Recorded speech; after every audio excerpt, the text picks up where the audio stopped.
You know that feeling, right? You start a new habit, you're full of energy, and then a few weeks later, it's like it never even happened. We've all been there. But what if I told you the reason you can't stay consistent has absolutely nothing to do with discipline? We're going to dive deep into this because today we're uncovering the real hidden cause that's been sabotaging your drive all along. Seriously, why does this keep happening? It's the big question, isn't it? You get the planner, you download all the apps, you watch the motivational videos, and yet that fire just goes out. It's this frustrating cycle of starting strong and then just stopping. Well, the answer is probably not what you're thinking. And there it is. This is the absolute core of what we're talking about today. For so long, we've been looking in all the wrong places. The issue isn't a lack of willpower. It's not about finding the perfect productivity system. The real fight for consistency, it's happening on a much, much deeper level. It's happening inside your heart. So if it's a heart problem, that suddenly explains why all those surface-level fixes, the hacks, the apps, they never really stick, do they? Let's break down exactly why the whole productivity culture approach is, well, fundamentally flawed from the start. I mean, we all know this list. These are the usual suspects, right? The easy excuses we tell ourselves. But think about it. If motivation was the real answer, you'd be set for life after one good motivational speech. If the right app was the secret, we'd all be perfectly disciplined by now. The truth is, these are just symptoms, not the actual disease. This line right here, it just cuts right through all the noise. You can have the best plans, the best schedule, the most grit in the world, but if something deeper is out of sync, all that effort is like trying to build a house on quicksand. Hustle by itself just isn't enough. And this chart just lays it out perfectly. On one side, you've got the modern productivity world. It's all about chasing shortcuts, relying on feelings and motivation, which, let's be honest, are super fragile.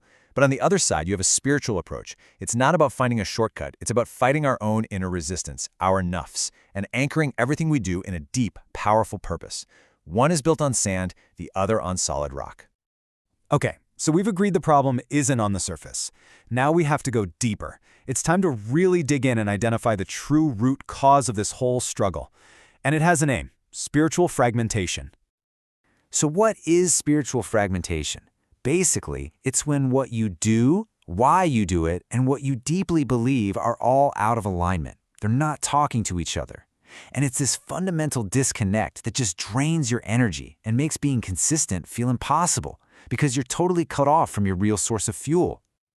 So what does this actually look like day to day? Well, it's waking up and just kind of drifting through the day with no clear intention, no niyyah. It's chasing these purely worldly goals, the dunya, that have zero connection to your ultimate vision for your life. It's your emotions being all over the place because your trust in God is shaky.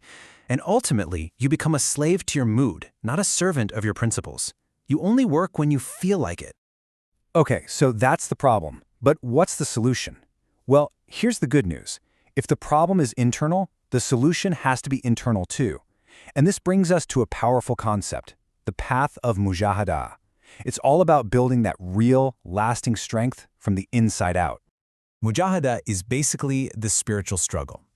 It's that active, conscious effort against the part of you, your nafs, that wants to be lazy, that wants the easy way out, that resists doing what's actually good for you. It's not about finding a hack to avoid the struggle. No, it's about embracing that struggle as the very thing that makes you stronger. It's like spiritual resistance training. And this is such a huge mindset shift. We are so conditioned to chase those little dopamine hits, the satisfaction of checking a box or seeing a notification. But real, unbreakable consistency isn't built on those fleeting feelings. It's forged in the fire of that inner striving, in those moments you push through even when you don't feel like it. All right, this all sounds great in theory, but how do we actually do it? How do we make this real in our lives? Well, it actually breaks down into a really clear 3-step framework that can turn all this theory into a daily practice. So here are the 3 pillars. First, you anchor everything you do in a deep purpose. Second, you build meaningful rituals, not just empty routines. And third, you completely change what you're tracking. You track sincerity, not just streaks. Let's break each one down. So step 1 is all about intention, or niyyah. This is so simple but so powerful. Before you start work, before you go to the gym, before you study, you just take one moment to connect that action to a higher purpose. When you do that, that boring task is suddenly elevated. It's not just a chore anymore, it becomes an act of worship, And that gives your discipline this incredible eternal weight.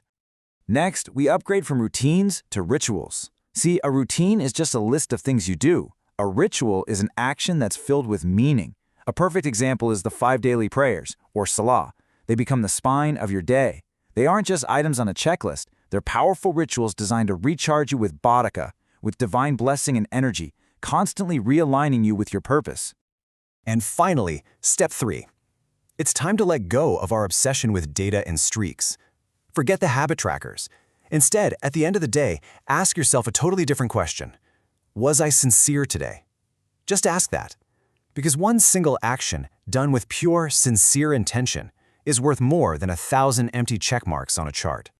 So, when you put all of this together, where does it lead? It leads to a life that values purpose over productivity. It's a completely different way of looking at what a successful life even is. This is what we're aiming for, a life filled with barakah. It's a life where your actions are not just consistent, but also sincere. A life where you feel totally aligned with the higher purpose. A life built on the solid rock of spiritual strength, not the shifting sand of fragile motivation. And trust me, that is so much more fulfilling than just checking boxes off a to-do list. And I want to leave you with this final thought. Productivity is a tool. That's it. It's not the goal. This endless chase for efficiency just for the sake of it can leave us feeling totally empty. But when you connect your daily actions to your ultimate purpose, you tap into a source of energy that literally never runs out. You were made for more than just being productive. You were made for purpose.